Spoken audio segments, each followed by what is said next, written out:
Hello friends, আজকে রবিবারের ব্লগটা তোমাদের সঙ্গে শেয়ার করছি। সানডেতে দুপুরবেলা রান্না হয়েছিল বিরিয়ানি, আর এটা তোমাদের দাদাভাই রান্না করেছিল। আমি শুধু জাস্ট পাঁপড় ভাজলাম, আর সঙ্গে ছিল মিষ্টি, স্যালাড, এগুলো। তো চলো দেখো, এখন বিরিয়ানির হাঁড়িটা খোলা হয়ে গেছে, আর দেখো এত সুন্দর, এত টেস্টি রান্না করেছিল, খেতে খুবই ভালো হয়েছিল। তো দুপুরবেলা সবাই মিলে জমিয়ে বিরিয়ানি খেলো, আর খুবই টেস্টি হয়েছিল। তারপর চলে গেলাম বিকেলে আদিকে নিয়ে একটু ঘুরতে, একটু ওই কাঁথিতে রেল লাইনের দিকে একটু ফাঁকা জায়গায় ঘুরতে গেলাম। সেখানে গিয়ে দেখো আদি এখন রাস্তার মধ্যে হাঁটছে।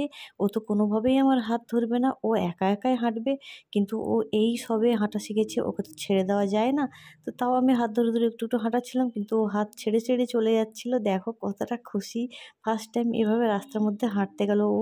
আর খুব আনন্দ পাচ্ছে, আর ওয়েদারটাও কালকে দারুণ ছিল, খুব ভালো লাগছিল। তারপর আমরা একটু ঘোরাঘুরি করেই বাড়ি চলে এলাম, আর তোমাদের সঙ্গে ওয়েদারটা শেয়ার করলাম। দেখো কত সুন্দর। তো দেখা হচ্ছে অন্য কোনো ব্লগের। টাটা।